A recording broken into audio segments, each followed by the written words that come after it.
அன்பர்களே, டெல்லியின் அசைக்க முடியாத சக்தியாக இருந்த கெஜ்ரிவாலையும் ஒடிசாவின் முடிசூடா மன்னராக விளங்கிய நவீன் பட்நாயக்கையும் தேர்தலின் மூலம் வீட்டுக்கு அனுப்பிய அரசியல் சாணக்கியர் பைஜெயந்த் பாண்டா தமிழகத்தின் தேர்தல் பொறுப்பாளராக நியமிக்கப்பட்டுள்ளார்.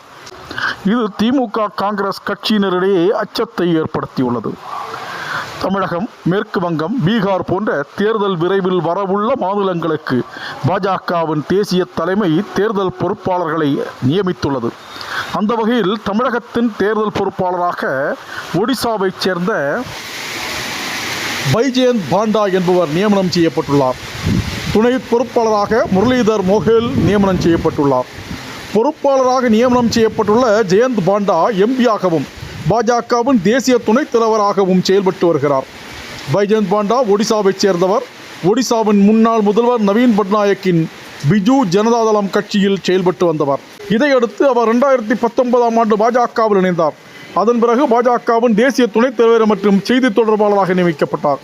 2024 மக்களவைத் தேர்தலில் பாஜக சார்பில் கேந்திரபாரா தொகுதியில் போட்டியிட்டு எம்பியானார்.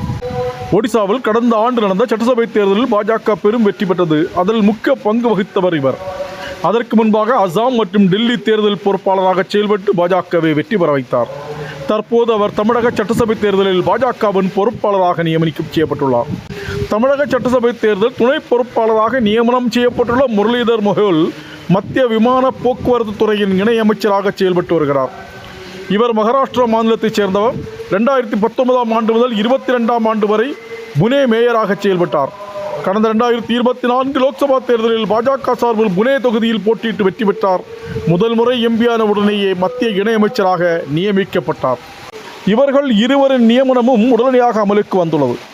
தமிழக சட்டமன்ற தேர்தல் நெருங்குகின்ற நிலையில் தமிழகத்தில் அரசியலில் களம் கண்டு பாஜக வெற்றி பெற முடியாமல் தவித்து வந்த பகுதிகளில் பெரும் வெற்றியை ஈட்டிக் கொடுத்தவர் தமிழகத்தின் பொறுப்பாளராக நியமிக்கப்பட்டுள்ளது திமுக மற்றும் காங்கிரஸ் கட்சியிடையே அதிர்ச்சியை ஏற்படுத்தியுள்ளது.